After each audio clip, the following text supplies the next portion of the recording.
नमस्कार, grand Asian news में आप सभी का स्वागत है। मैं हूं शाहीन खान। सबसे पहले एक नजर आज की हेडलाइंस पर।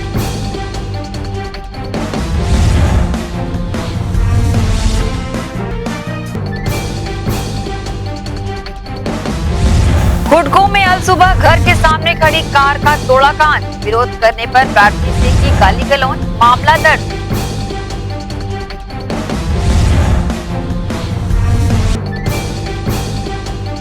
शासन की स्वास्थ्यगत योजना का लाभ दिलाने चिखली स्थित एसआर हॉस्पिटल में आयुष्मान कार्ड बनाने 3 दिवसीय शिविर का शुभारंभ।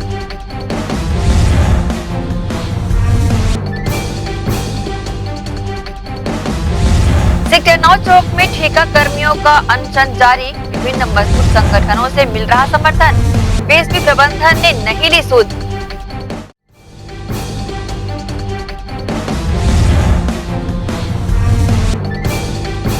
अब खबरें विस्तार से।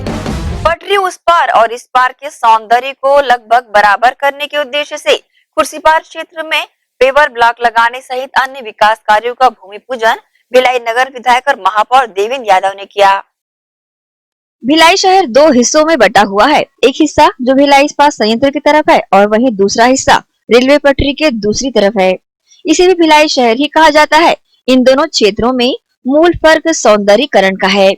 टाउनशिप क्षेत्र में साफ सफाई, हरियाली और सौंदर्य के स्मारक जहां बने हुए हैं, इसी तर्ज पर भिलाई शहर की खुर्सीपार क्षेत्र को भी विकसित करने के लिए गुरुवार को भिलाई नगर विधायक और महापौर देवेंद्र यादव ने खुर्सीपार क्षेत्र में लगभग 12 जगहों पर विभिन्न विकास कार्यों का भूमि पूजन किया, जिसमें मुख्य तौर पर सड़कों के दोनों ओर पेवर ब्लॉक लगाने का कार्य शामिल है एवं इसके अलावा अन्य कार्य भी करवाए जाएंगे।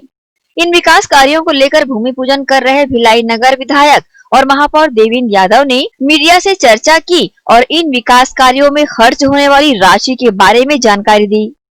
ये लगभग 10 करोड़ के कार्यों की स्वीकृति माननीय मुख्यमंत्री जी द्वारा खुर्सीपार में अलग अलग जगह पर दी गई है। इसमें पेवर ब्लॉक के काम है, नाली के काम है, सीमेंटीकरण के काम है, गार्डन के काम है, डोम शेड के काम है। हम निरंतर इसके भूमि पूजन के कार्य चल रहे हैं और ये सारे कार्य हो पा रहे हैं क्योंकि खुर्सीपार की जागरूक जनता का बहुत सहयोग रहा है और माननीय मुख्यमंत्री जी का विशेष आशीर्वाद खुर्सीपार पे रहा है। आने वाले समय में फिर से वो खुर्सीपार एक कार्यक्रम में शरीक होने वाले हैं। हम सब लोग मिलकर इसी तरह खुर्सीपार की जनता के लिए काम करते रहेंगे। टाउनशिप का लुक देने का प्रयास चल रहा है खुर्सीपार को। ऐसे आने वाले समय में खुर्सीपार टाउनशिप में फर्क नहीं होगा। पटरी पार उस पार और पटरी इस पार दोनों एक जैसा रहेगा, सुंदर रहेगा, व्यवस्थित रहेगा। टाउनशिप को हम और सुंदर और इंफ्रास्ट्रक्चर वहाँ का डेवलप कर रहे हैं और वैसे ही खुर्सीपार को भी बढ़ाने का काम हम लोग कर रहे हैं और हर एंड पे कर रहे हैं। भले वो शिक्षा का हो या फिर शिक्षा में देखें, हम स्कूल का, हमारा इंग्लिश मीडियम स्कूल का निर्माण हो रहा है, हमारे कॉलेज बिल्डिंग का निर्माण हम लोग कर रहे हैं। वैसे ही स्पोर्ट्स को बढ़ाने के लिए हम लोग कई यहाँ पर मैदान और इंडोर ऑडिटोरियम का भी निर्माण कर रहे हैं। तो सभी विषय पर जिम्मेदारी से काम कर रहे हैं।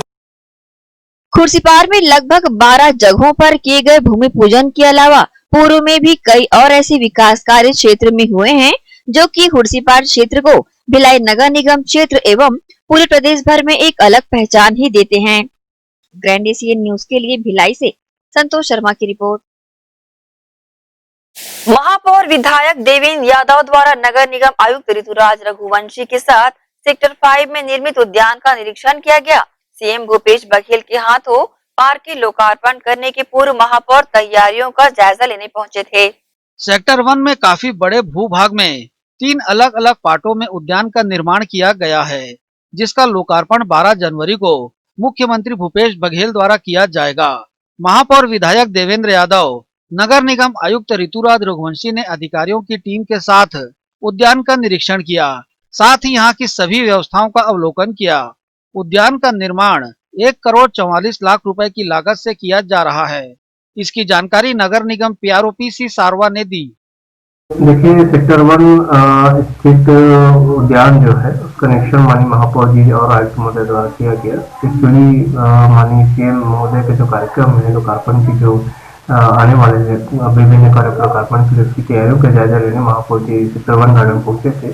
1 करोड़ 44 लाख की लागत से जो है उद्यान का भव्य निर्माण किया गया है। 3 पार्ट में जिसका निर्माण किया गया और काफी अच्छा नेचुरल लुक जो है देने का प्रयास किया गया है। उस उद्यान का निरीक्षण माननीय महापौर जी और आयुक्त महोदय द्वारा से किया गया। उसके साथ में अधिकारी लोग उपस्थित रहे और उन्होंने तैयारियों को लेकर काफी कुछ निर्देश जो है अधिकारियों को दिए। टाउनशिप क्षेत्र के रहवासियों के लिए उद्यान आकर्षण का केंद्र बना हुआ है।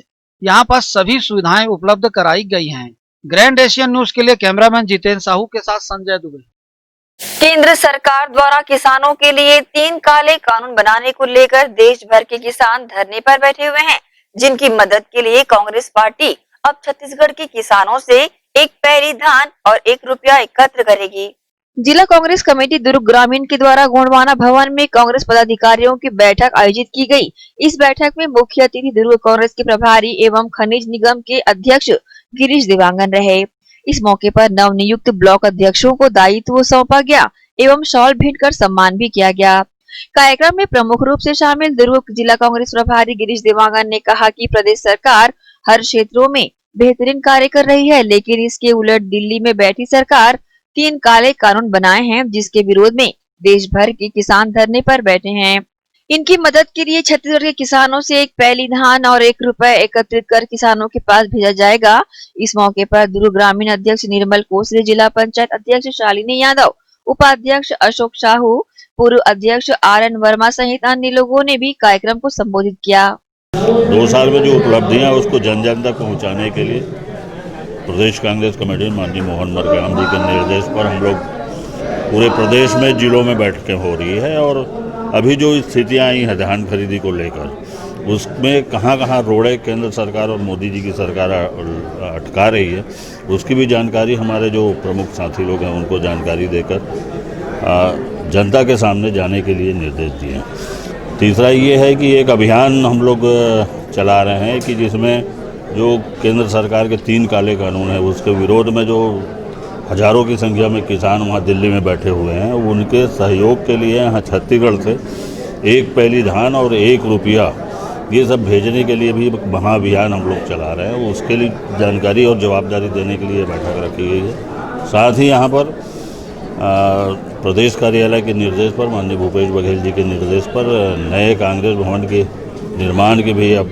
तैयारी चल रही है। उस संबंध में भी सब हमारे पार्टी के साथियों से जो सहयोग ले रहे हैं उसके संबंध में यहाँ बैठक। बहरहाल बैठक में बड़ी संख्या में कांग्रेस के पदाधिकारी और कार्यकर्ता शामिल रहे। ग्रैंड एशियन न्यूज के लिए दुर्ग से नसीम फारूकी की रिपोर्ट।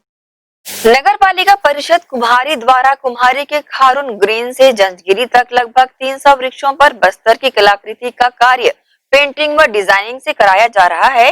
इस कार्य के लिए रायपुर व बस्तर से बुलाए गए कलाकार लगातार इस कार्य को अंजाम दे रहे हैं। कुम्हारी से जंजगिरी तक पेड़ों पर अब नजर आएगी छत्तीसगढ़ की लोक संस्कृति।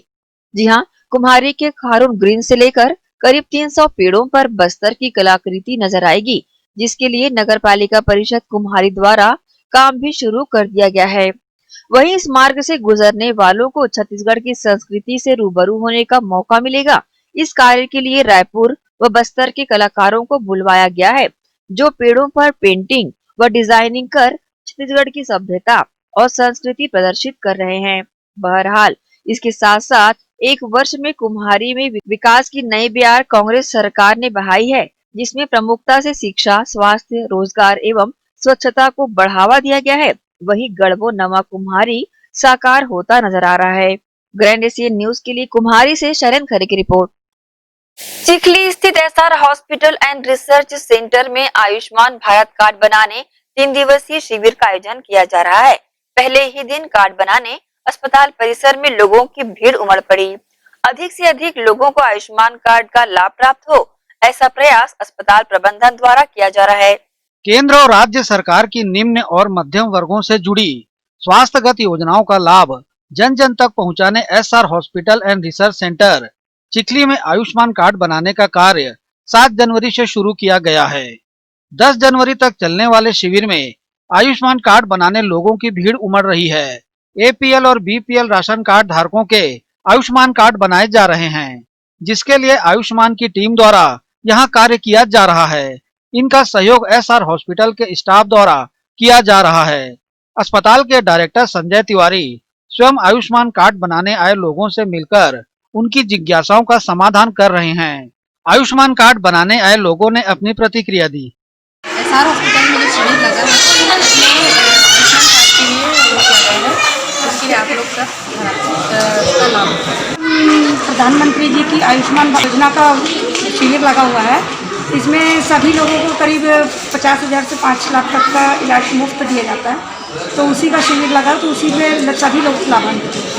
बहुत अच्छा। जी सर, हाँ, ये योजना जो कार्ड बन रही है, बहुत बढ़िया योजना है सरकार की।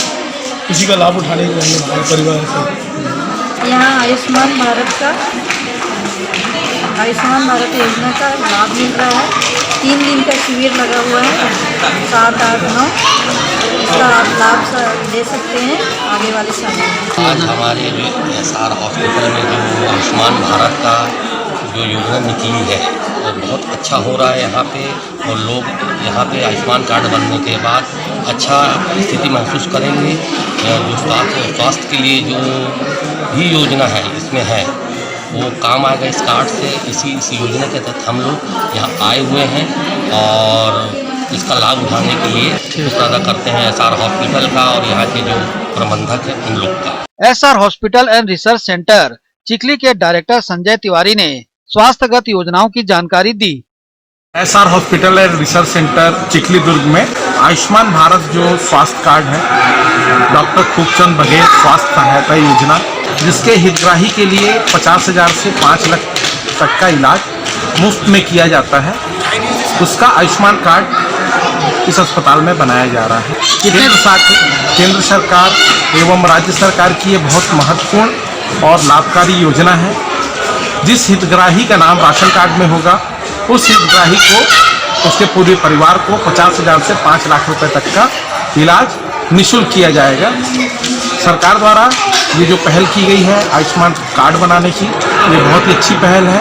राज्य सरकार इसके लिए जो दिशा निर्देश दे रही है कि ज़्यादा से ज़्यादा लोगों को लाभ मिलना चाहिए, तो जनहित में हमारे द्वारा प्रयास किया जा रहा है कि ज़्यादा से ज़्यादा लोग आएँ, ज़्यादा से ज़्यादा अपना आयुष्मान कार्ड बनाएं और इस शासन की, राज्य सरकार की, केंद्र सरकार की महत्वपूर्ण योजना का लाभ लें।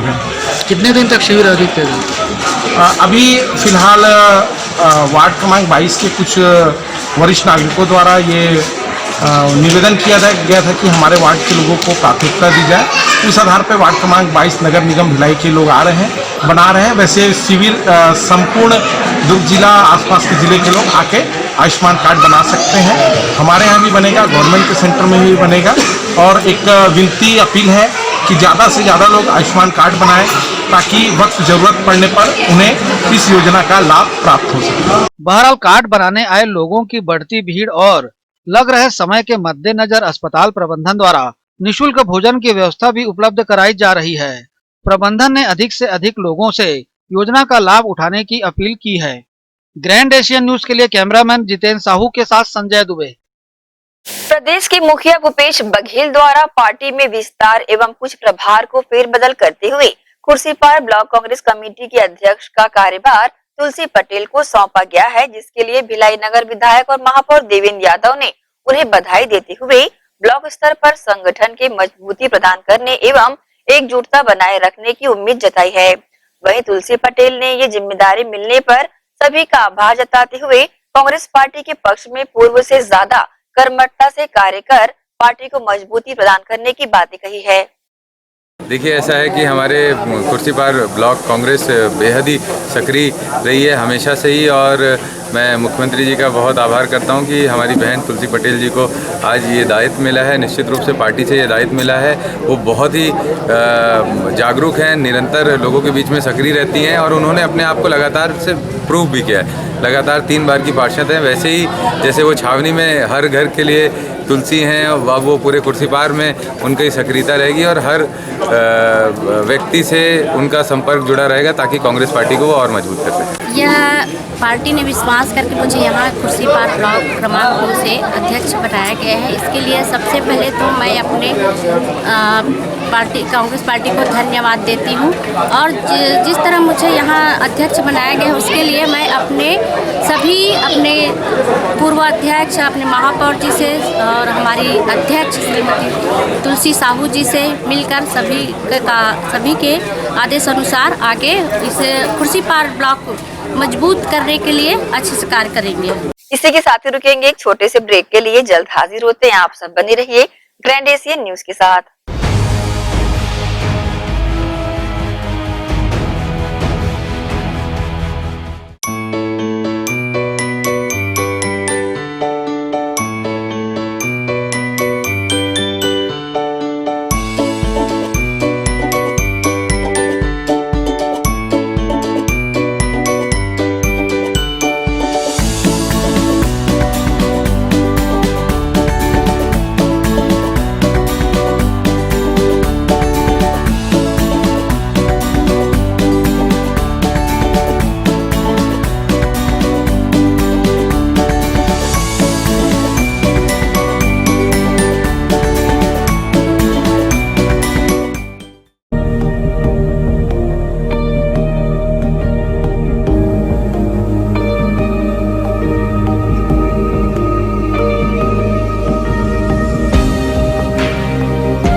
शुभ अवसर का मंगल मुहूर्त, शुद्ध आभूषणों की खरीदी के लिए पधारे सहेली ज्वेलर्स। शुभ मुहूर्त का अवसर लाए जीवन में खुशियों की बहार।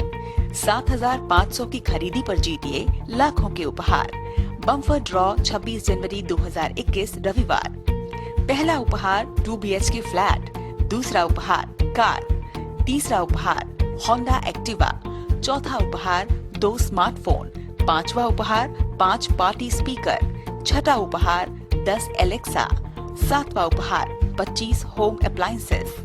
हमारी शाखाएं Gandhi Chowk Durg, civic centre Bhilai, Shri Shivam mall, Bazaar Chowk Utai Durg, main road Gunderdehi, BSP market Risali, Sirsa road Kohka. शुद्ध आभूषणों की खरीदी के लिए पधारें Saheli jewellers. BM Shah hospital and research centre, जी हाँ, शहर के हृदय स्थल शास्त्री नगर में संचालित BM Shah multi speciality hospital, जहाँ 24 घंटे आपातकालीन सुविधाएं, casualty, OT, ICU, MICU, NICU, OPD, x ray, CT scan, MRI, sonography, dialysis सेवा उपलब्ध, एम्बुलेंस सेवा भी उपलब्ध, साथ ही प्राइवेट वार्ड व जनरल वार्ड उपलब्ध। शहर के प्रख्यात विशेषज्ञों द्वारा उपचार। हॉस्पिटल के विभाग जनरल फिजिशियन, न्यूरो फिजिशियन, प्रसूति रोग, न्यूरो सर्जन, जनरल सर्जन, चर्म रोग, कान नाक गला, शिशु रोग विशेषज्ञ। हमारा पता BM Shah multi speciality hospital, Shastri Nagar Bhilai. Mobile number 7730 77711 7730 77722। Corona के खिलाफ लड़ाई में हमारे देश के अनगिनत अनसंग हीरोज अपना अपना काम बखूबी अंजाम दे रहे हैं। डॉक्टर्स, नर्सेस, पुलिस विभाग, सफाई कर्मचारी, नगर निगम कर्मचारी, बैंक कर्मचारी, ये सब तो हमारी नजर के सामने हैं, लेकिन कुछ हीरोज ऐसे भी हैं जिनका ख्याल भी हमारे दिमाग में नहीं है। वो है हमारे केबल हीरोज। कोरोना से फाइट करने के लिए आप सब अपने घरों में हैं और आपका और आपके परिवार का मनोरंजन कर रहा है टीवी, इंटरनेट। क्या आप जानते हैं कि आपके घर में टीवी बराबर चलता रहे, आपका पसंदीदा चैनल आप तक लगातार पहुंचता रहे और इंटरनेट में कोई रुकावट ना आए?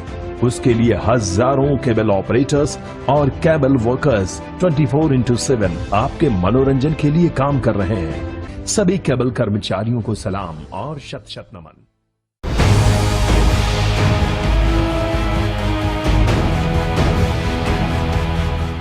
ब्रेक के बाद आप सबका स्वागत है। BSP क्षेत्र के मकानों से door to door garbage collection करने वाले ठेका श्रमिकों को नौकरी से निकाल दिए जाने के बाद अपनी बहाली के लिए 29 दिसंबर से धरनारत ठेका श्रमिकों ने 5 जनवरी से सेक्टर 9 चौक पर आमरण अनशन प्रारंभ कर दिया है। वही आमरण अनशन के दौरान गुरुवार को तीसरे दिन अनशन पर बैठे 3 ठेका श्रमिकों की हालत बिगड़ गई है। अभी तक BSP प्रबंधन, जिला प्रशासन व संबंधित ठेकेदार द्वारा अनशनरत ठेका श्रमिकों की सुध नहीं ली गई है। सभी जवाबदार विभाग ने मौन साध लिया है, जिसके कारण भविष्य में इस श्रमिक आंदोलन के दौरान कोई अनहोनी हो सकती है। Door to door garbage collection करने वाले कर्मचारियों के साथ भिलाई इस्पात संयंत्र के जन स्वास्थ्य विभाग की उदासीनता के चलते सफाई कर्मियों ने एकजुटता से लामबंदी दिखाई है और अपनी मांगों को लेकर सेक्टर 9 में आमरण अनशन पर बैठ भी गए हैं। गौरतलब है कि जन स्वास्थ्य विभाग के 26 श्रमिकों के द्वारा वेतन वापस नहीं करने पर काम से बैठा दिया गया था। श्रमिकों की मांग पुनः बहाली की रही है। यहाँ हम आपको बता दें कि ये वही सफाई कर्मी हैं जो कोरोना योद्धा बनकर घर घर जाकर गार्बेज कलेक्शन उस वक्त भी करते रहे जब कोरोना कहर बरपा रहा था। जन स्वास्थ्य विभाग द्वारा इन्हें निकाले जाने पर बीते सप्ताह ये धरने पर बैठे और धरने पर बैठे कर्मियों ने 5 जनवरी से आमरण अनशन भी प्रारंभ कर दिया है। वहीं अनशन के तीसरे दिन अनशनरत कर्मियों की हालत बेहद गंभीर हो गई है। इस दौरान प्रदर्शनकारियों के हितों की सोच श्रमिक संगठन सीटू व अन्य संगठनों ने भी इन श्रमिकों को समर्थन देना प्रारंभ कर दिया है और जिला कलेक्टर से चर्चा की है। जिला कलेक्टर से चर्चा कर संगठन के लोगों ने न्यायोचित निर्णय की मांग की है। कलेक्शन के जो साथी टाउनशिप में डोर टू डोर गार्बेज करते हैं भिलाई शहर के क्षेत्र में, ये लगभग 2 महीने से बैठे हैं। इनको काम से बैठा दिया गया है, वो भी वेतन के मुद्दे को लेकर कि पूरा वेतन ठेकेदार जो बैंक में डालता था उनसे ज़बरदस्ती आधा वेतन वापस ले रहा था। उसका विरोध मजदूरों ने किया तो उनको काम से बैठा दिया। हमने पिछले शनिवार को भी कलेक्टर महोदय से जानकारी दी थी कि 29 दिसंबर से मजदूर क्रमिक भूख हड़ताल में बैठे हैं और क्रमिक भूख हड़ताल उस 29 दिसंबर से 4 जनवरी तक चला है। 5 जनवरी से आज तीसरा दिन है, 22 मजदूर जो है आमरण अनशन में बैठे हैं। तो इस समस्या को जल्द से जल्द निपटाया जाए, उसकी निवेदन हमने कलेक्टर महोदय से पिछले शनिवार को भी की थी। आश्वस्त किया था उन्होंने, बीच में बैठक हुई लेकिन सहमति नहीं बन पाई थी। किसी तरह से प्रबंधन या ठेकेदार द्वारा कोई ठोस कदम नहीं उठाया गया। आज हमने फिर कलेक्टर महोदय से उसी विषय पर चर्चा की है। कलेक्टर महोदय ने कहा जल्दी से जल्द उस मुद्दे को निपटाया जाए। जो आमरण अनशन में बैठे हुए उनमें से किसी की तबीयत वगैरह या कुछ हो सके? आज तीसरा दिन है, स्थिति बहुत खराब है उनकी और अभी तक प्रशासन का जो मेडिकल के तरफ से जो जांच होनी चाहिए वो अभी तक नहीं हुआ है। तो मांग हमारी ये भी है कि अगर ये स्थिति में जा रही तो भिलाई का जो माहौल है वो खराब हो सकता है। तो इसको जल्द से जल्द इस समस्या को निराकरण किया जाए। यहाँ गौर करने वाली बात यह है कि सेक्टर 9 हॉस्पिटल चौक में बैठे इन सफाई कर्मियों की पीड़ा समझना छोड़ कुछ असामाजिक तत्वों द्वारा इन्हें जहां परेशान किया जा रहा है, वहीं अभद्र टिप्पणी रात के 12 बजे या 2 बजे जाकर की जा रही है। ये जानकारी श्रमिकों को समर्थन दे रहे सीटू ने न्यूज टीम को दी है। तब से रात्रि में संदिग्ध टाइप के लोग यहाँ सामने खड़े होते हैं और अभद्र भाषा का इस्तेमाल करते हैं। यहाँ तक बोलते हैं कि हम भी बीच में आके घुस के सोएंगे और गाली गलौज करके जाते हैं। किसी के द्वारा ये करवाया जा रहा है जो भी हो, और हम मांग करते हैं कि पुलिस प्रशासन जो महिला की सुरक्षा में भिड़े हैं उनको तमाम लोगों को यहाँ पे शामिल हाजिर होना चाहिए, तो कल को कोई बड़ी घटना घट सकती है। कोरोना योद्धा कहे जाने वाले इन सफाई कर्मियों के साथ जन स्वास्थ्य विभाग द्वारा दोहरा रवैया इख्तियार कर इन्हें नौकरी से उस वक्त निकाला गया जब इन्हें उस नौकरी की अत्यंत आवश्यकता थी। बहरहाल देखना है कि इन आमरण अनशन पर बैठे इन कर्मियों के साथ किस तरह का न्याय किया जाता है। ग्रैंड एशियन न्यूज के लिए शाहीन खान की रिपोर्ट। महिला जागृति शिविर का आयोजन रुआ बांधा बस्ती में किया गया। महिला बाल विकास परियोजना के तहत आयोजित शिविर में मुख्य अतिथि के रूप में नगर पालिका निगम रिसाली के आयुक्त प्रकाश कुमार सर्वे उपस्थित हुए। उपस्थित अतिथियों ने बच्चों का अन्न प्राशन भी कराया। महिला बाल विकास परियोजना की अधिकारी पूजा अग्रवाल के मार्गदर्शन में रुआ बांधा बस्ती में महिला जागृति शिविर आयोजित किया गया। महिलाओं में जागरूकता लाने के उद्देश्य से आयोजित कार्यक्रम में महिलाओं के बीच रेडी टू ईट व्यंजन प्रतियोगिता सहित अन्य प्रतियोगिताएं कराई गयी। इसके अतिरिक्त उपस्थित अतिथियों द्वारा महिलाओं की गोद भराई रस्म को पूरी करवाया गया, जिसमें सिंदूर, बिंदी, चूड़ी, फल, मिठाई आदि प्रदान किए गए। उपस्थित अतिथियों ने इस अवसर पर अपनी प्रतिक्रिया दी, जिसमें महिला जागृति शिविर का आयोजन किया गया। इस प्रकार के कार्यक्रम जो है हमेशा कराते रहते हैं अपने विभाग की तरफ से। और क्योंकि अभी का कार्य जो हमारा जो 2020 था, कोरोना काल होने के कारण जो हमारे सारे कार्यक्रम जो है वो नहीं कराए जा रहे थे और अब 2021 में हम प्रवेश कर चुके हैं। इसलिए हम अपने महिला जागृति शिविर के माध्यम से अपने विभाग की योजनाओं को जो है वो विभाग की योजनाओं का हम प्रचार प्रसार कर रहे हैं कि हम अपने विभाग के द्वारा क्या क्या गतिविधियाँ करते हैं। कोरोना काल के समय हमारी कार्यकर्ताएं, आंगनबाड़ी कार्यकर्ता महिलाएं जो थी वो सभी घर घर पहुंचकर अपनी सेवाएं दी हैं, जिसमें उन्होंने रेडी टू ईट के पैकेट और जो हमारी चिक्की जो हमारे कुपोषित बच्चे हैं उनके लिए चिक्की वितरण जो है वो घर घर जाकर की हैं। इसी कारण जो है हमारी आंगनबाड़ी कार्यकर्ता बहनों को, हमारी सहायिकाएं बहनों को, हमारी मितानिन बहनों को, हमारी एनएम बहनों को जो है आज के इस कार्यक्रम में जो है सम्मानित किया गया है। आज महिला बाल विकास विभाग के द्वारा युवाबांधा सांस्कृतिक भवन में एक कार्यक्रम आयोजित किया गया, महिला जागृति शिविर। इस कार्यक्रम में महिला बाल एवं विकास विभाग के अधिकारी आदरणीय पूजा अग्रवाल जी और संरक्षक श्रीमती उषा झा के द्वारा सभी आंगनबाड़ी कार्यकर्ताओं और बच्चों को आमंत्रित कर एक बहुत अच्छा कार्यक्रम किया गया।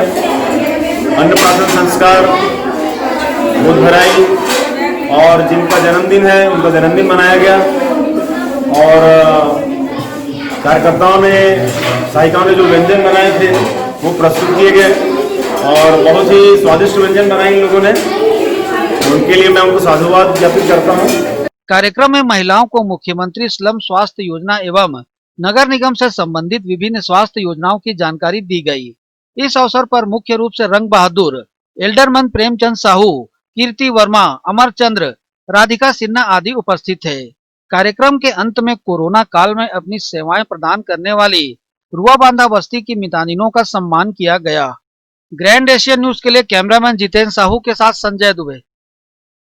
राज्य सरकार की वादा खिलाफी धान खरीदी की अवस्था को लेकर विधानसभा स्तरीय धरना प्रदर्शन किए जाने को लेकर भारतीय जनता पार्टी के जिला संगठन प्रभारी पुरंदर मिश्रा ने पत्रकार वार्ता ली। राज्य सरकार की वादा खिलाफी धान खरीदी की अवस्था को लेकर विधानसभा स्तरीय धरना प्रदर्शन किए जाने को लेकर भारतीय जनता पार्टी के जिला संगठन प्रभारी ने पत्रकार वार्ता लेकर जानकारी दी। गौरतलब है कि भारतीय जनता पार्टी के द्वारा धान खरीदी की अवस्था को लेकर विधानसभा स्तरीय धरना प्रदर्शन करने जा रही है, जिसकी जानकारी देने गुरुवार को जिला भाजपा कार्यालय पहुंचे भारतीय जनता पार्टी दुर्ग जिला संगठन प्रभारी पुरंदर मिश्रा ने पत्रकार वार्ता में राज्य सरकार की वादा खिलाफी और धान खरीदी को लेकर हो रही अवस्था के बारे में बताया। साथ ही कहा कि पिछले वर्ष के धान की कीमत का पूरा भुगतान अभी तक नहीं किया गया है। वर्तमान में भी किसानों के खाते में पैसा नहीं पहुंच पा रहा है। बारदाने के नाम पर घोटाला कर राज्य सरकार धान खरीदी से बचना चाहती है। आज हम लोग जो प्रेस कॉन्फ्रेंस ले रहे हैं उसका मेन मकसद है कि जिस बात को लेकर के छत्तीसगढ़ में कांग्रेस सरकार झूठ बोल करके, लोग लुभावने नारे दे करके, किसानों को भ्रमित करके जो सरकार में आई और उन्हीं किसानों को धान खरीदने में, धान बेचने में जिस तरह से तकलीफ आ रहा है, उसी बात को लेकर के भारतीय जनता पार्टी द्वारा 13 जनवरी को 1 से 5 बजे तक 4 बजे तक का धरना प्रदर्शन रखा गया और इसी मुद्दे को लेकर के 22 जनवरी को जिला स्तर पे होगा और 13 जनवरी को विधानसभा स्तर पे होगा। जो आप लोगों ने नहीं देखा होगा, केंद्र सरकार ने 9,000 करोड़ रुपया राज्य सरकार को दे करके उस धान खरीदी की सुचारू रूप से व्यवस्था के लिए उनको 9,000 करोड़ रुपए दी है। जो भी काम है उसको सरकार, राज्य सरकार को करना चाहिए। दूसरे प्रदेश में सरकारें बारदाना खरीद रही, केवल छत्तीसगढ़ ऐसा है जहां पर बारदाना नहीं खरीदा जा रहा है और किसानों को बोला जा रहा है कि आप बारदाना खरीद के लाओ और उसका आधा पैसा भी नहीं मिल रहा है। सरकार किसानों के धान खरीदने का जो सबसे बड़ा मामला रहता है उसको सुचारू रूप से और व्यवस्थित रूप से चलाती है, तो अब तो क्या जरूरत है सड़क पे आने की। लेकिन आज जो हालत किसानों की है और बुरी हालत है उसको आप सब देख रहे हैं। किसान दर दर भटक रहे हैं, टोकन लेके भटक रहे हैं, किसान बारदाने के लिए भटक रहा है। आए दिन बदली आ रही है, किसानों के आंख में आंसू है कि अगर पानी गिर जाए तो कैसे अपने फसल की रक्षा कर पाएगा। ये एक बुरी हालत हो गई है। हमेशा से संवेदनशील पार्टी रही है, जनता और किसानों के हित में हमेशा काम करने वाली पार्टी रही है। आज हमको सड़क पे आना पड़ रहा है। ये जो गूंगी बहेरी सरकार है। बहरहाल इस मौके पर बड़ी संख्या में कार्यकर्ता और अधिकारी शामिल रहे। ग्रैंड एशियन न्यूज के लिए दुर्ग से नसीम फारूकी की रिपोर्ट। आर्ट ऑफ लिविंग संस्था भारत विकास परिषद द्वारा भिलाई 3 स्थित जैन पार्क में हर परिस्थितियों में खुश रहने, स्वस्थ रहने आदि को लेकर कार्यक्रम आयोजित किया गया, जिसमें उपस्थित संस्था के आचार्यों द्वारा सूर्योदय के पूर्व जागने से शरीर को पहुंचने वाले अतिरिक्त फायदों की जानकारी दी। साथ ही नियमित रूप से योग करने, हंसने आदि को लेकर उपस्थित लोगों को बताया। आर्ट ऑफ लिविंग के शिक्षक अजय शुक्ला ने इसकी जानकारी दी। आइए देखते हैं आयोजन की खास झलकियां। इस लॉकडाउन और कोरोना काल में जहां सब लोग जो है थोड़ा हताशा में चल रहे हैं, उनको ऊर्जावान बनाने के लिए, आपस में एक दूसरे को जोड़ने के लिए आर्ट ऑफ लिविंग संस्था, भारत विकास परिषद, लाफिंग क्लब के सब लोग मिल करके भिलाई 3 के जैनबाड़ी में एक कार्यक्रम आयोजित किए, जिसका उद्देश्य था लोगों में खुशी बांटना, खुश रहना, हास्य योग के माध्यम से लोगों को जोड़ना। इसके लिए वहाँ पर कार्यक्रम का आयोजित किया गया और कार्यक्रम के पीछे मोटो यही था कि सब लोग मिले। और बड़ा उत्साह की बात है कि राजधानी रायपुर से भी वॉलीबॉल की टीम आई थी, भिलाई से हास्य योग के लोग गए थे, हॉकी के प्लेयर गए थे, भिलाई 3 के बहुत सारे व्यवसायी थे और सब लोगों ने मिल करके हंसने, हंसाने और एक दूसरे के साथ उत्साह बांटने का काम किया। इसका सबसे अच्छा रिजल्ट पॉजिटिव ये रहा कि लोगों में एक उमंग आई, एक खुशी आई और निराशा से बाहर निकलने के लिए सबसे अच्छा है। और मैं आपके माध्यम से बोलना चाहूँगा, बहुत सारे लोगों ने बोला कि आज पहली बार हमने सूर्योदय देखा है। कई ऐसे लोग हैं जो सुबह सो जाते हैं और लेट सो के उठते हैं और उनको पता नहीं रहता सूर्य कब उदय होता है। और जबकि जीवन का प्रथम, जिसके जीवन में सूर्य समय पर नहीं उदय होगा, उसका जीवन क्या चलेगा। तो बहुत अच्छा रहा, सराहनीय प्रयास है। और आपके चैनल के माध्यम से भी कहना चाहूँगा कि सुबह उठे, स्वस्थ रहे, निरोग रहे, यही हमारा उद्देश्य है। कुछ बेहतर देखने के लिए दृष्टि की नहीं, दृष्टिकोण की जरूरत होती है। कुछ ऐसे ही दृष्टिकोण को समेटे हुए दृष्टि बाधित दिव्यांगों के लिए सर लुइस ब्रेल की 113वीं जयंती के अवसर पर राज्य स्तरीय क्रिकेट प्रतियोगिता का आयोजन किया गया। इस आयोजन से दृष्टि बाधित दिव्यांगों ने अपनी प्रतिभाओं को समाज के सामने लाने का प्रयास किया। बीते 16 वर्षों से राजनांदगांव की संस्कार श्रद्धांजलि संस्थान के द्वारा ब्रेल लिपि के आविष्कारक सर लुइस ब्रेल की जयंती पर दृष्टि बाधितों के लिए विभिन्न कार्यक्रमों का आयोजन दृष्टि बाधित सम्मेलन के जरिए किया जाता रहा है, जिसमें देश भर के लगभग सभी राज्यों से दृष्टि बाधित दिव्यांग पहुंचते हैं। लेकिन इस वर्ष कोरोना की वजह से संस्था के द्वारा राज्य स्तरीय क्रिकेट प्रतियोगिता का ही आयोजन किया गया है। इस क्रिकेट प्रतियोगिता के आयोजन का शुभारंभ सांसद संतोष पांडे के द्वारा किया गया और इस अवसर पर दृष्टि बाधित दिव्यांगों की सांसद ने हौसला अफजाई की। इस अवसर पर सांसद संतोष पांडे ने अपनी प्रतिक्रिया दी। वास्तव में लुई ब्रेल की जयंती को यादगार बनाने के लिए और उन्हें स्मरण करने के लिए प्रत्येक वर्ष कार्यक्रम होता है और अपने राजनांदगांव में संस्कार श्रद्धांजलि जो संस्था है वो ब्लाइंडों को लेकर के अनेक कार्यक्रम करती है, उनकी सब प्रकार की चिंता करती है और उनका विकास किस प्रकार से किया जाए। और आज उसी का परिणाम है कि हमारा एक कीर्तन नाम का लड़का जो है वो यूनियन बैंक में असिस्टेंट है, ब्लाइंड है, और सुरेंद्र साहू जो है वो क्लर्क है और अच्छे अच्छे स्थान को, ऊंचाइयों को उन्होंने प्राप्त किया है। और आज पूरे राजनांदगांव, दुर्ग, सरगुजा, अंबिकापुर के मेरा परिचय हुआ कि ऐसे सभी जिलों से यहाँ खेल में भाग लेने के लिए क्रिकेट में आज आए हुए हैं। प्रधानमंत्री जी ने वास्तव में इन्हें दिव्यांग की संज्ञा दी है और भगवान की इन पर कृपा भी रही है कि भगवान यदि इनसे कुछ लिए हैं तो विशेष रूप से कुछ दिए भी हैं। और जो सेंस है इनका, इस प्रकार से हम सूरदास जी के विषय में जानते हैं कि उन्हें ज्योतिष का ज्ञान था, स्पर्श ज्योतिष, और ऐसे एक नहीं अनेक उदाहरण हैं अपने देश में, ऐसे बहुत ही प्रतिभावान हुए हैं। इनकी प्रतिभा आज देखते बन रही है और आज नए वर्ष में इनको मैं शुभकामना देता हूँ। राजनांदगांव शहर के शासकीय कमला देवी राठी महिला महाविद्यालय के मैदान में आयोजित हुई दृष्टि बाधितों की राज्य स्तरीय क्रिकेट प्रतियोगिता के आयोजन को लेकर संस्था के संस्थापक सतीश भट्टर ने अपनी प्रतिक्रिया दी। सन 2006 से दृष्टिहीनों के लिए राष्ट्रीय स्तरीय आयोजन संस्कार श्रद्धांजलि किया जा रहा है। इनमें इनके समग्र विकास के लिए शिक्षा, पढ़ाई, शिक्षा है, स्वास्थ्य परीक्षण है, उनके रोजगार के लिए, उनके विवाह के लिए और सामने आने वाली उनकी जितनी समझ कहानी है उनको लेकर संस्कार श्रद्धांजलि लगातार उनके लिए प्रयास करते आ रही है। इसी कड़ी में हम लोग अभी तक 125 जोड़े शादी करवा चुके हैं और कम से कम 100 बच्चों को हम लोगों ने शासकीय नौकरी में हम लोग के प्रयासों से उनको मतलब नौकरी मिल चुकी है। इसके साथ ही उनका स्वास्थ्य परीक्षण में एक ऐसा बच्चा था जिसकी आंखें डॉक्टर बताया कि इसकी रोशनी आ सकती है, जिसको हम लोग दिल्ली में उनका ऑपरेशन कराया, आज वो दुनिया देख रहा है। इस वर्ष कोविड की वजह से दूर दराज से सब रास्ते पूरी ट्रेनें बंद हैं, तो कार्यक्रम हम लोग का जो बड़े स्तर पर कार्यक्रम होता है, बहुत छोटे स्तर पर सिर्फ राज्य स्तर पर हम लोग युवाओं का क्रिकेट मैच करवा रहे हैं और उनमें आने जाने की व्यवस्था, रुकना, खाना पीना। साथ में प्रथम विजेता को 5100 रुपये, द्वितीय को 3100 रुपये और तृतीय को 1100 रुपये ये प्राइज रखा गया। साथ में शील्ड मेमेंटो है। इस व्यवस्था में पुलिस प्रशासन के द्वारा निजी परिवहन की व्यवस्था को दी जा रही है। कहाँ से टीम आई है? मतलब जगदलपुर है, रायगढ़ है, बिलासपुर है, कोरबा है, कवर्धा है, पूरे प्रदेश के बच्चे इसमें सम्मिलित हुए हैं। क्रिकेट खेलने पहुंचे खिलाड़ियों में गजब का उत्साह देखा गया। इस मौके पर यूनियन बैंक दुर्ग में कार्यरत दृष्टि बाधित दिव्यांग खिलाड़ी कीर्तन कुमार चंद्रवंशी ने भी प्रतिक्रिया दी। साथ ही केंद्र सरकार दिव्यांगों के उत्थान के लिए लगातार प्रयास करने की बातें कही। वैसे आज का जो ब्रेल लिपि का जयंती के अवसर पे जो क्रिकेट मैच हो रहा है, मेरे हिसाब से बहुत बेहतर हो रहा है और ये प्रदर्शन बहुत अच्छा होगा, क्योंकि इसमें हम सब लोग का जो सहयोग है वो संस्कार श्रद्धांजलि से भट्टर सर करते आ रहे हैं विगत 2006 से, और अब तक वो हम लोगों के लिए बेहतर कर रहे हैं और आज का भी ये मैच है वो बहुत बेहतर होगा। आप लोगों के लिए सरकार हम लोगों पे बहुत शुरू से ही ध्यान दे रही है और अभी तो ये बेहतर ये कर दिया उन्होंने, स्पेशली वीआई लोगों के लिए, कि एक ऐप उन्होंने लॉन्च कर रखा है मनी कर जिसका नाम है। उसके द्वारा हम लोग मोबाइल से ही स्कैन करके अपना जो पैसा है वो चेक कर लेते हैं कि ये कितना रुपए है।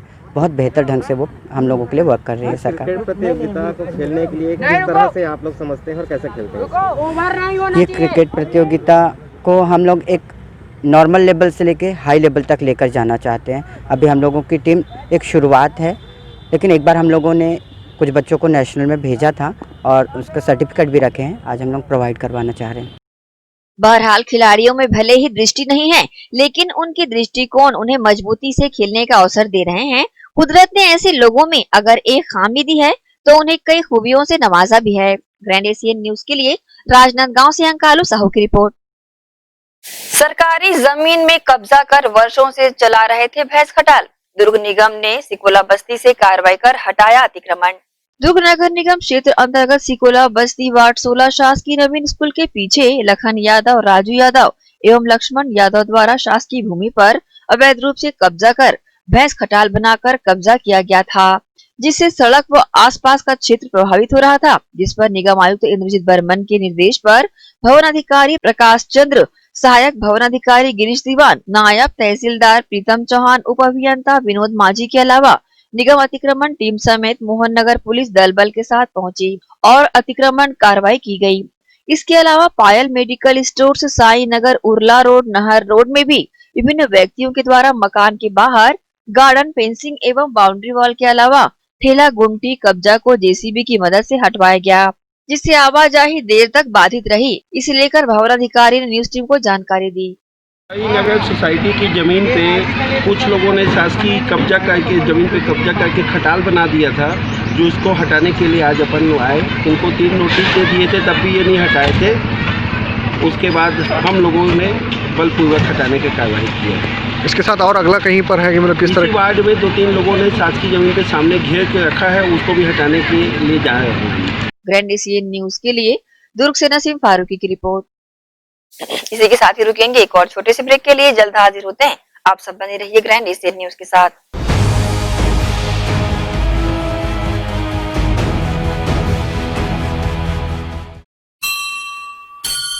आपका अपना भव्य शोरूम 50 वर्षों से आपकी सेवा में। दिनेश वस्त्र भंडार, एक भाव एक विचार के साथ। दिनेश वस्त्र भंडार আমাদের আপন दिनेश वस्त्र भंडार। साडा अपना दिनेश वस्त्र भंडार। कपडाले संबंधित सर्व रेंज एके भाव एके विचार, एकाच भावात एकाच विचारात, एके को भाव एके को विचार। दिनेश वस्त्र भंडार। नए भव्य शोरूम में उच्च क्वालिटी के कपड़े सभी वैरायटी में संपूर्ण रेंज के साथ। Exclusive range of sari, lehenga, kurti, salwar suit, jeans, T-shirt, shirts and all type of varieties आप पाएंगे सभी प्रांतों के वैवाहिक कलेक्शन पसंद के कपड़ों के साथ, exclusive range of bed cover, sofa cover, pillow cover, mattress, cotton cloth और शूटिंग एंड शर्टिंग। जिंदगी में आने से लेकर जाने तक का सारा सामान एक ही छत के नीचे। दिनेश वस्त्र भंडार, Jawahar market, power house, Bhilai. Herpes, HIV AIDS और हेपेटाइटिस ये वायरस जन्य रोग है। ये ज्यादातर रक्त धारा में मौजूद होता है, जिसमें एक तंतु अनुवांशिक अणु होता है। हर्पिस मुख्यतः 3 प्रकार के होते हैं: herpes simplex, herpes genitalis, herpes zoster. Herpes simplex और हर्पिस जेंटिलियस ये स्त्री और पुरुषों के गुप्तांगों में होता है। ये पुरुष के गुप्तांगों में दाने, छाले, जलन, लाल होना, खुजली के रूप में, इंद्रियों को ढकने वाली चमड़ी का क्रेक होना, फटना, लगातार बुखार, मुंह में छाले होना, शरीर कमजोर होना के रूप में होता है। हर्पिस जोस्टर शरीर में पानी भरे फफोले की तरह जो दर्द, जलन, चमचमाहट, खिंचाव के साथ उभरते हैं। इससे शरीर का कोई भी अंग निष्क्रिय हो सकता है। कोई भी एंटीबायोटिक गोली या मलहम इस रोग को दबा देता है, जिससे इस रोग के समाप्त होने का एहसास होता है, परंतु वो सिर्फ धोखा है। इस बीमारी का इलाज वायरो रिसर्च एवं स्किन केयर क्लिनिक द्वारा तैयार किए गए विशेष आयुर्वेदिक रस रसायन द्वारा संभव है। संपर्क करें doctor HC Agarwal, doctor VK Agarwal, viro research एवं skin care clinic, Swaroop talkies के सामने, स्टेशन रोड, दुर्ग। भिलाई के प्रमुख स्थल पावर हाउस में स्थित होटल शिव प्रभा इन एवं town king the family restaurant नवीन साज सज्जा एवं आधुनिक सुविधाओं से लैस। हमारी विशेषताएं: economic suite, executive suite, premium suite and presidential suite. Town king the family restaurant, लाजवाब स्वाद से भरपूर नाश्ते एवं भोजन की उत्तम व्यवस्था। Banquet hall, party hall, conference hall, free Wi-Fi internet, new elevator, travel assistance, safe deposit vault and godown, special tariff plan for corporate, marriage and other functions. Online booking facilities available. Sweet home away from home. Power House railway station व bus stand से मात्र 500 metre पर स्थित hotel Shiv Prabha inn and town king the family restaurant, 46 T market, अपना KC laws के बाजू में। Power house Bhilai. Contact 9892152251 और 8966981590।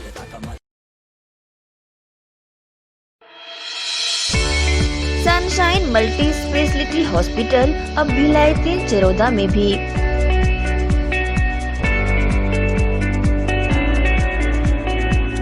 हॉस्पिटल में उपलब्ध सुविधाएं: 24 घंटे emergency ICU, NICU, PICU, ambulance सुविधा उपलब्ध।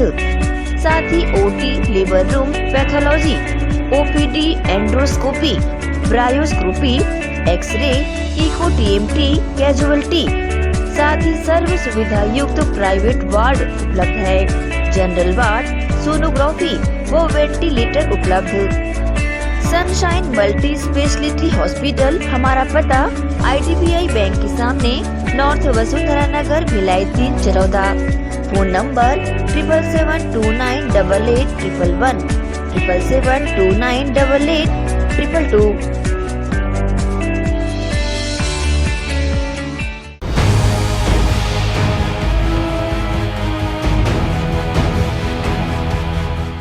ब्रेक के बाद एक बार फिर से आप सभी का स्वागत है। सेक्टर 2 भिलाई में गवर्स क्लब द्वारा भिलाई में फुटबॉल को पहचान देने स्वर्गीय AX गोम्स की याद में Gomes sir memorial football tournament का आयोजन किया गया। खेल जगत का एक सुनहरा नाम AX गोम्स, जिन्होंने फुटबॉल जगत में अपना नाम बनाया एवं आने वाले पीढ़ियों को भी सदैव प्रेरित करते रहे। यही कारण है कि आज फुटबॉल प्रेमियों की भिलाई शहर अंतर्गत कोई कमी नहीं है।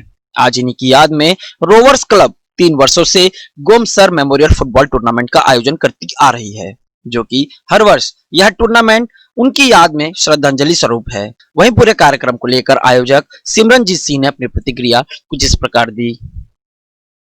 गोम्स सर मेमोरियल टूर्नामेंट हमारे माननीय स्वर्गीय श्री गोम्स सर की याद में रोवर्स फुटबॉल क्लब द्वारा करवाया जा रहा है।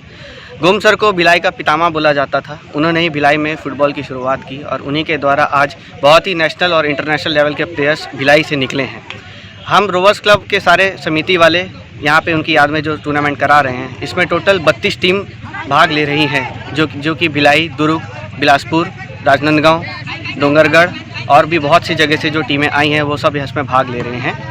और इसका जो संपन्न हुआ ये 6 तारीख से स्टार्ट हुआ और इसका समागम 10 तारीख को इसकी क्लोजिंग सेरेमनी, जिसमें कि बहुत ही विख्यात प्लेयर्स और जितने भी पुराने जो रोवर्स के सीनियर्स थे उनका सम्मान करके इसको हम क्लोजिंग सेरेमनी को अंजाम देंगे। इसको करने का मकसद बस यही है कि सारे जितने भिलाई के जो प्लेयर्स हैं, एक कोरोना के बाद जो इधर उधर बिछड़ गए थे, वो उनको सब हम वापस साथ में ला सकें और फुटबॉल को एक ऊंचे लेवल पे लेके जा सकें। ये कौन सा वर्ष है? ये हमारा तीसरा वर्ष है जो कि इस टूर्नामेंट का हम करवा रहे हैं। सेक्टर 6 भिलाई में क्रिकेट प्रीमियर लीग जारी। दुर्ग भिलाई की कुल 64 टीमों ने क्रिकेट लीग में हिस्सा लिया। भिलाई सेक्टर 6 में 13 दिवसीय सेक्टर प्रीमियर लीग का आयोजन जारी है। नव युवकों द्वारा आयोजित इस लीग का यह 5वां वर्ष है। वहीं शहर में आयोजित सभी लीग में अगर सर्वाधिक टीम किसी क्रिकेट लीग में भाग ली है तो वो सेक्टर प्रीमियर लीग ही है, जिसमें भिलाई दुर्ग से कुल 64 टीम ने प्रतियोगिता में हिस्सा लिया है। गुरुवार को जारी लीग के मध्य बतौर मुख्य अतिथि श्री राम जन्म उत्सव समिति पश्चिम मंडल से तिलक राज यादव, महामंत्री देवेश साहू और ध्वजवाहक छत्रपाल साहू पहुंचे, जिन्होंने मैच से पहले खिलाड़ियों को बधाई दी। वहीं अपनी प्रतिक्रिया देते हुए आयोजक एवं मुख्य अतिथि ने कुछ इस प्रकार की जानकारी दी। सेक्टर प्रीमियम लीग के द्वारा ये मैच करवाया जा रहा है और इनसे अभी जानकारी मिली है तो कम से कम 60 टीमें यहाँ पे आई थी और ये छोटे बच्चे हैं और जो छोटे बच्चे बोला उनकी एज काफ़ी कम है, लेकिन आयोजन जो था इनका उद्देश्य था वो काफ़ी बड़ा है और इनका आयोजन और उद्देश्य और अनुशासन को देख के हमें भी कुछ सीखने को मिलता है कि खिलाड़ियों के द्वारा जो अनुशासन रहने पे एक सफल जीवन की तरफ हम जाते हैं, एक सफल लाइफ जीते हैं। और इस टीम के सारे खिलाड़ियों को भी बधाई दूंगा कि अनुशासन से रहते हुए काफ़ी अच्छा मतलब 10 दिन से जो गेम चल रहा है किसी भी प्रकार का कोई कुछ घटनाएं नहीं हुई और काफ़ी अच्छा खेले हैं और भविष्य के लिए इनको शुभकामनाएं देता हूं और मेरे द्वारा जो भी सहयोग रहेगा वो हमेशा मिलता रहेगा। ये मैच स्टार्ट हुआ है 25 तारीख से 25 दिसंबर 64 टीम का एंट्री हुआ है। हम लोग मैच इसलिए इस उद्देश्य से करा रहे हैं कि यहाँ भी लोगों को पता चले यहाँ का माहौल कैसा है, यहाँ भी लोग खेलने वाले आए, यहाँ भी अच्छी अच्छी टीमें आती है खेलने, यहाँ रौनक है। क्या अनुभव रहा अभी तक का? अनुभव तो अच्छा रहा, अप एंड डाउन होते रहते हैं मैचों में, लेकिन अच्छा अनुभव रहा। भिलाई नगर क्षेत्र में इन दिनों बाइक चोर सक्रिय हो गए हैं। चोर बुधवार को 2 हीरो होंडा कंपनी की बाइक को लेकर फरार हो गए। मामले में भिलाई नगर थाना पुलिस ने अपराध दर्ज कर अज्ञात चोरों की तलाश प्रारंभ कर दी है। भिलाई नगर क्षेत्र में गरुआ माधव बस्ती में एक अपना सेक्टर 5 एरिया में मोटरसाइकिल चोरी की वारदात हुई है। दोनों में हीरो होंडा कंपनी की मोटरसाइकिल गई है और दोनों मामले में हमने अपराध पंजीबद्ध किया है और अज्ञात जो चोर है मोटरसाइकिल चोर उसकी पतासाजी की जा रही है। रुआ बांधा बस्ती में घर के बाहर खड़ी बाइक को शरारती तत्वों ने आग के हवाले कर दिया। घटना मंगलवार रात की है, जब प्रार्थी निकुंज जैन अपनी दुकान बंद करके घर पहुंचा, तभी ब्लास्टिंग की आवाज आई। आवाज सुनकर घर के बाहर आकर देखा तो उसकी बाइक जल रही थी। फिलहाल मामले की शिकायत भिलाई नगर थाने में दर्ज करा दी गई है। रुआ माधा क्षेत्र में एक वाहन जलने की घटना हुई है। ऐसा लग रहा है कि शरारती तत्वों द्वारा उसको आग के हवाले कर दिया गया है। हमने अज्ञात आरोपी के खिलाफ अपराध पंजीबद्ध कर जांच में लिया है और आसपास की जो भी फुटेज सीसीटीवी कैमरा जो लगा हुआ है उसकी फुटेज की जानकारी अपन प्राप्त कर रहे हैं। ये जो जलने का जो धारा रहता है 435 IPC उसके तहत हमने अपराध पंजीबद्ध किया है और अब जांच में लिया है। खुटको निवासी प्रार्थी की रिपोर्ट पर भिलाई नगर थाना पुलिस द्वारा रोहन अश्वनी और अन्य के खिलाफ विभिन्न धाराओं के तहत मामला दर्ज किया गया है। खुटको निवासी प्रार्थी 7 जनवरी को अलसुबह 3 बजे घर में सो रहा था। इसी दौरान बाहर कुछ टूटने की आवाज आने पर प्रार्थी द्वारा देखे जाने पर आरोपी उसकी कार के कांच को तोड़ रहे थे। प्रार्थी द्वारा विरोध करने पर आरोपियों द्वारा नेतागिरी करते ही कहकर गाली गलौज भी की गई, जिसकी रिपोर्ट प्रार्थी द्वारा भिलाई नगर थाने में दर्ज कराई गई है। मामले की जानकारी अमरजीत सिंह चहल ने दी। अब कल के शाम से 11 बजे के बाद जो घटना हुई है, 11 बजे रात को जो घटना हुई उसको तो FIR दर्ज करा दिए थे। तरह लड़के लोग भागे, माँ बहन की गालियाँ दिए, सब कुछ किए, भाग गए उन लोग। भागने के बाद और दारू के नशे में थे उन लोग और वो भांग की गोली वोली जो खाते हैं उन लोग नशे में ज़्यादा थे, उन लोग भाग गए। भागने के बाद जाने के बाद फिर 3 बजे रात को मेरे घर के सामने उसी स्ट्रीट में मेरी ही कार खड़ी हुई थी, उसको फोड़ के भागे। जैसे आवाज़ मैंने बाहर निकला तो मेरे को बोले कि तू ज़्यादा नेतागिरी करता है क्या, तो माँ बहन की गाली भी दिए और भाग गए उन लोग। मोहल्ले के लड़के से हुआ था। इस बार घटना कल दिनांक 7 तारीख की रात की शाम की है। रात के करीब 10:30 बजे हमारे मोहल्ले में भाई खुराना जी रहते हैं, संजय खुराना जी, वो खाना खाने के बाद में टहल रहे थे मेन रोड पे। इसी बीच में कुछ असामाजिक किस्म के लड़के जो कि नशे में थे और रोड के ऊपर में गाली गुफ्तार करते हुए हुल्लड़बाजी कर रहे थे, तो उन्होंने उनको स्वाभाविक प्रक्रिया है कि मना किया कि इस प्रकार से गाली गुफ्तार ना करें। तो उसकी माँ बहन की गालियाँ देते हुए उसको मारने के लिए दौड़ाए, तो वो जस्ट उसका मेन रोड से लगा हुआ पीछे घर है, वो अपने घर आ गए और उनके पीछे पीछे ये सभी लड़के कुछ 10-12 की 10-12 की संख्या में लड़के थे और उनमें से 2-1 लड़कों को पहचानते भी हैं। उनके घर के अंदर घुसे, घर में घुस करके उनके पत्थरबाजी की, तोड़फोड़ की, उनकी कार को तोड़ा और साथ में मोहल्ले में और एक कार खड़ी थी, उनके बच्चे वीडियो बना रहे थे तो उनकी कार को भी तोड़फोड़ की। कितनी गाड़ियों को तोड़े हैं? उन्होंने तो पहले 2 गाड़ियों को तो रात को 11 बजे के आसपास तोड़ा, उसके बाद में रात के 3 बजे उन्होंने अनीस भाई की गाड़ी को भी तोड़ा। और इसी बात की पहले एक FIR हमने यहाँ दर्ज कराई थी रात 11 साढ़े 11 बजे पहुँच करके थाने में। उसके बाद में इसी घटना से आक्रोशित हो करके वो लड़के जो हैं परिचय के हैं और वो हमारे बगल में हॉस्पिटल सेक्टर मोहल्ला पड़ता है, वहाँ के लड़के हैं, उनको जानते भी हैं। उन लोगों ने रात को फिर अपनी खुन्नस निकालने के लिए मोहल्ले में फिर से आकर के गाली गुफ्तार करते हुए हुड़दंग मचाया। इनकी गाड़ी, अनीस भाई की गाड़ी घर के बाहर खड़ी थी, इसका कांच तोड़ा और जब इन्होंने कांच तोड़ा, आवाज़ सुनी, बाहर निकले तो इनको भी माँ बहन की गालियाँ देते हुए वहाँ से भाग। मुखबिर की सूचना पर धमदार थाना प्रभारी त्रिनाथ त्रिपाठी के निर्देश पर अवैध रूप से शराब ले जा रहे मोटरसाइकिल सवार विरोधा निवासी केशव साहू नामक आरोपी को घेराबंदी पकड़कर उनके पास से 70 पौवा शराब, जिसकी कीमत लगभग 5,500 रुपए बताई जा रही है, इसको जब्त किया गया है। आरोपी को आबकारी एक्ट के तहत गिरफ्तार कर लिया गया है। इसी के साथ ही मामले की इजाजत पर जाते जाते हमेशा की तरह एक बार फिर दर्शकों से अपील करना चाहेंगे कि ज्यादातर घर पर रहें, सुरक्षित रहें। नमस्कार।